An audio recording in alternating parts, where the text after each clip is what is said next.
नमस्कार, मैं हूं पवन त्यागी। देश का विपक्ष केंद्र सरकार की योजना के बारे में एक बार फिर से देश को भ्रम में लाने की कोशिश कर रहा है और इस बार राहुल गांधी ने फिर केंद्र सरकार के ऊपर आरोप लगाया कि केंद्र सरकार जो हमने 70 साल में देश के अंदर बनाया उसको बेच रही है। ये पूरे विपक्ष ने एक बार फिर से हल्ला मचाया, जबकि हकीकत यह है कि केंद्र सरकार एक योजना ला रही है जिसको कहते हैं नेशनल मोनेटाइजेशन पाइपलाइन, और इस योजना के तहत जो सरकारी संस्थान हैं, सरकारी जो कंपनियां हैं और जिनसे कोई बेनिफिट नहीं हो रहा है, वो इंफ्रास्ट्रक्चर तैयार हो चुका है लेकिन वो लाभ नहीं दे रही हैं। ऐसी जो योजनाएं हैं, ऐसी जो उद्योग धंधे हैं, उनको केवल कुछ समय के लिए, निश्चित अवधि के लिए प्राइवेट हाथों में दिया जाएगा उसका संचालन, और उसके बाद वो सरकार के पास ही एसेट्स का मालिकाना अधिकार रहेगा।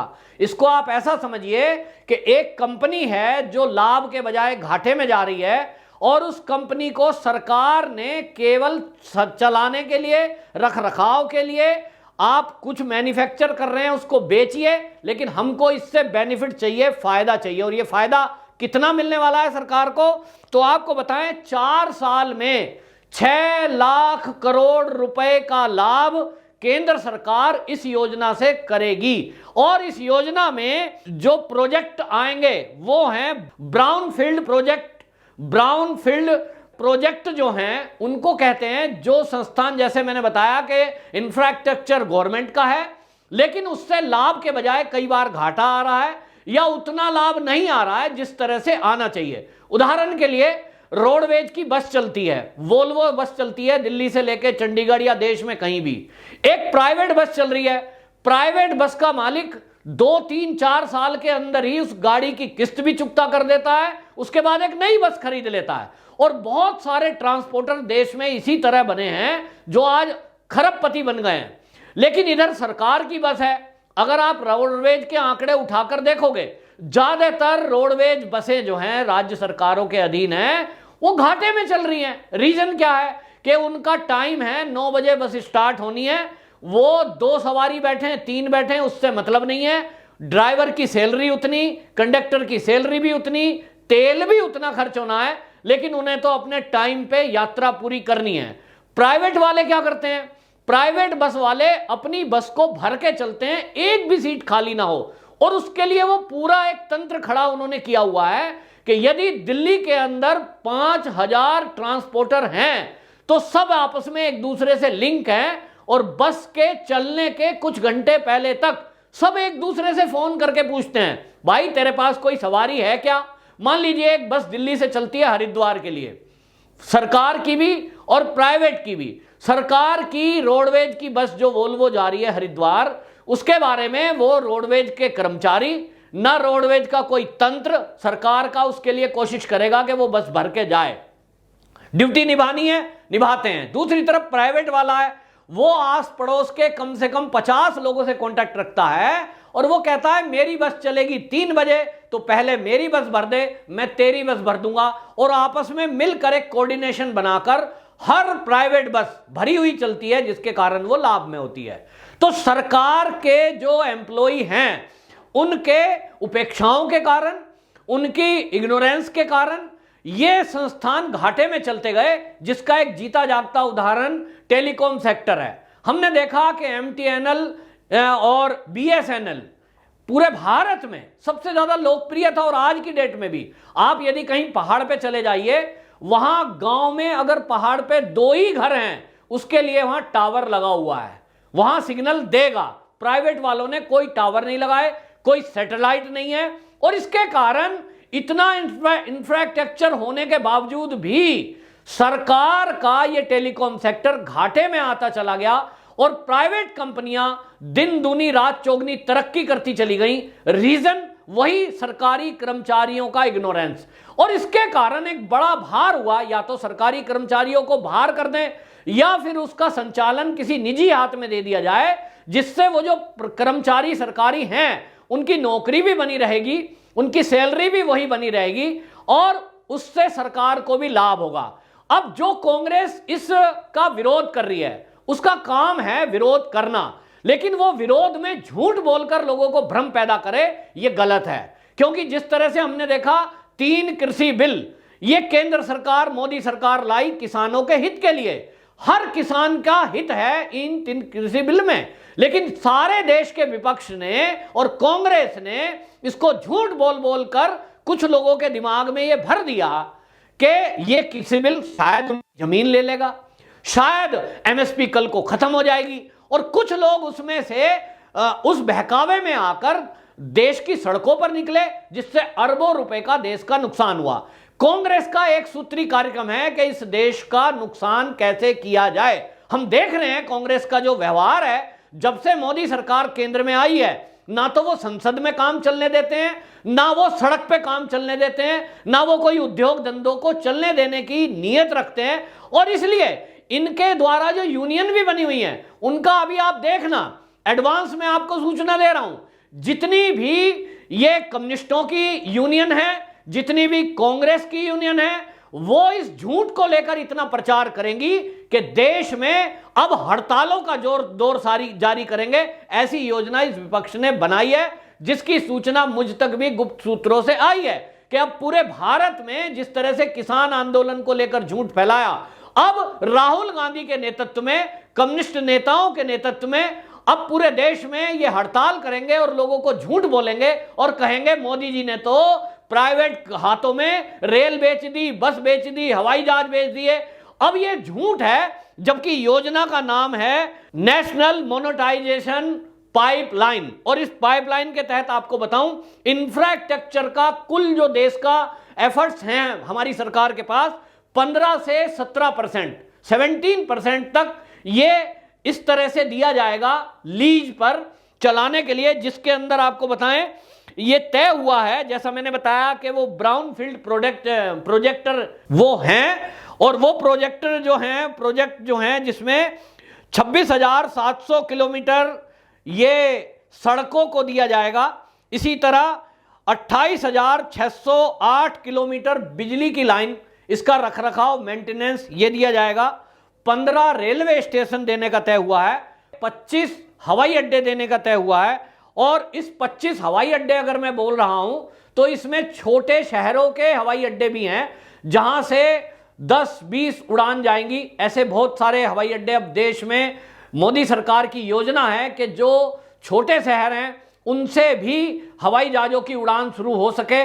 तो उस योजना में जो पैसा लगेगा वो गवर्नमेंट का नहीं लगेगा, ये प्राइवेट कंपनियां लगाएं और सरकार को केवल लाभ देंगी। इसी तरह 8,154 किलोमीटर गैस पाइपलाइन, उसका रखरखाव, 160 कोयले की खदान ये निजी हाथों में दी जाएगी। और ये मैं आपको बता दूं, इसमें से पहली बार ऐसा नहीं हो रहा है कि मोदी सरकार ही ये लीज पर दे रही है। जब कांग्रेस की सरकार थी तब उन्होंने कोई ये संस्थान लीज पे नहीं दिए, उन्होंने तो सीधा सीधा निजीकरण कर दिया। उदाहरण के लिए आप दिल्ली की बिजली व्यवस्था देखिए, जो पहले डेसू होता था आज वो BSES है या वो टाटा पावर है। अब इसमें 49% शेयर दिल्ली सरकार के हैं, 51% प्राइवेट कंपनियों के हैं। यह है निजीकरण, मालिकाना पूरा अधिकार प्राइवेट कंपनियों का, लाभ भी कमाएंगी लेकिन वो सर्विस भी देंगी। और इसके बाद दिल्ली में जो लोग पहले से रहते आए हैं उनसे पूछिए कि निजीकरण के पहले क्या हाल था, आज क्या हाल है, आपको क्या अच्छा लगता है।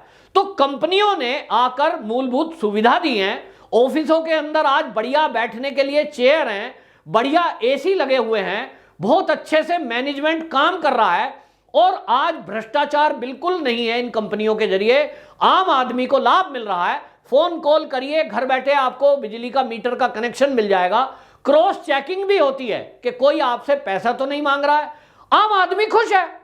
जब दिल्ली के आम आदमी को बिजली का निजीकरण किया, और वो किसने किया था, शीला दीक्षित ने। और शीला दीक्षित कौन थी, कांग्रेस की ही मुख्यमंत्री। तो कांग्रेस का मुख्यमंत्री अगर निजीकरण करे और वो अच्छा एक उदाहरण प्रस्तुत हो। इसी तरह नई दिल्ली रेलवे स्टेशन, जो निर्मला सीतारमण हमारी वित्त मंत्री हैं, उन्होंने भी राहुल गांधी से उल्टा सवाल पूछा था कि उसका जो संचालन है, उसका जो रखरखाव है, वो किसने प्राइवेट किया, ऑब्वियसली कांग्रेस की सरकार में। इसी तरह हवाई अड्डों का संचालन, इसी तरह आपको बताएं बहुत सारा हमारे देश में भंडारण की जरूरत पड़ती है। हमारा गवर्नमेंट जो एमएसपी पर अनाज खरीदती है, चाहे वो चावल है, दाल है, गेहूं है, हमने ऐसे वीडियोज और फोटो देखे हैं कि वो जो गोदाम है गवर्नमेंट के, उसके अंदर गेहूं लाने के बाद सड़ जाते थे, या यूं कहूं सीधी भाषा में सड़ा दिए जाते थे जानबूझकर भ्रष्टाचार के कारण। लेकिन उसको स्टोर करने के लिए या तो अरबों रुपए की जमीन खरीदो, फिर उसमें मेंटेनेंस के लिए कर्मचारी रखो, और फिर वो कर्मचारी वही काम करेंगे जो सरकारी कर्मचारी काम करता था। तो इसके लिए गवर्नमेंट ने स्कीम निकाली और निजी हाथों में ये दिया। तो ग्रीन स्टोरेज साइलो, इसके लिए निजीकरण जब कर दिया, प्राइवेट हाथों में दिया, तो रख रखाव केवल गेहूं का प्राइवेट कंपनी करेगी, पैसा सरकार देगी, और उसका लाभ किसको मिलेगा? अच्छी क्वालिटी का चावल और गेहूं गरीब आदमी की थाली तक पहुंचेगा, जो राशन के जरिए सरकार देती है।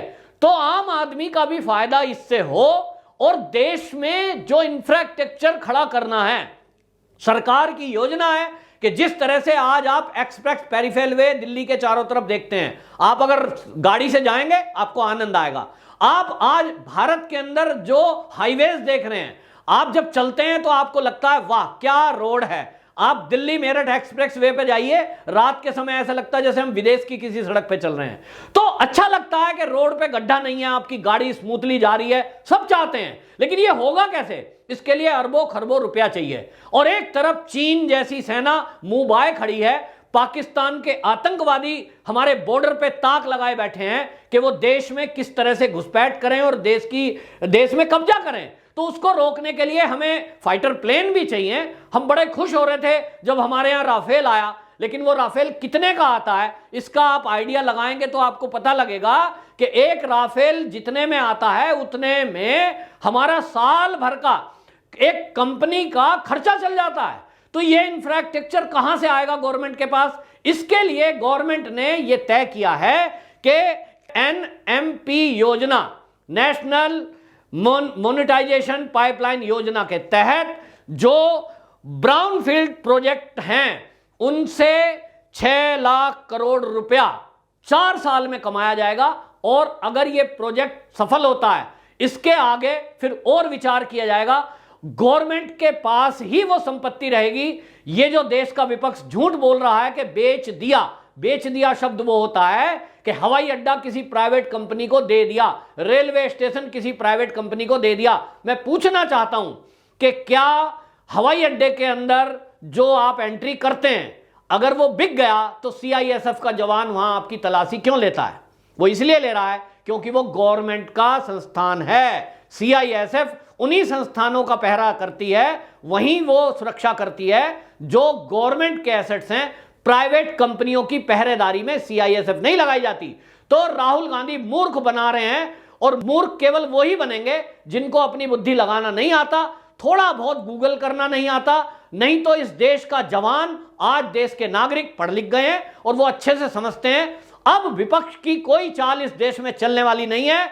आपका जो चैनल है, मैं इस चैनल के माध्यम से कहना चाहता हूं कि इस बात को देश में, पूरे देश में फैलाएं कि देश का विपक्ष जिस तरह से किसान मुद्दे को लेकर झूठ बोलकर किसानों को सड़कों पर ले आया था, जिस तरह से सीए हमारे देश के नागरिकों के लिए और हिंदू सिख जैन के लिए फायदेमंद था, आज वही विपक्ष कह रहा है इसकी अवधि बढ़ा दो साहब, सीए लागू कर दो साहब। आज वो अकाली यू टर्न लिए हुए हैं, कांग्रेस मौन है। यानी एक सूत्री कार्यक्रम विपक्ष का है कि वो झूठ बोलकर देश में अराजकता का माहौल पैदा करना चाहता है। एक बार फिर वो इसको बिक्री बेचना करके देश में हड़ताल करके देश को करोड़ों रुपए की चपत लगाना चाहता है, क्योंकि चीन ऐसा चाहता है कि भारत के उद्योग धंधे किसी तरह से बंद हो तो उसका माल बिके।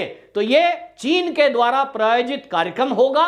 अगर कल को आपके शहर में कहीं कोई कांग्रेसी या कोई कम्युनिस्ट आपके संस्थान में हड़ताल कराने के लिए आता है तो उसको पहला जवाब देना कि ये बेचा नहीं गया है, ये केवल और केवल लीज पर दिया गया है। और लीज शब्द की हिंदी अगर नहीं पता तो उसको कहते हैं पट्टे पे, यानी गवर्नमेंट की चीज है, गवर्नमेंट पे रहेगी, उसको किसी प्राइवेट हाथ में बेचा नहीं जा रहा है।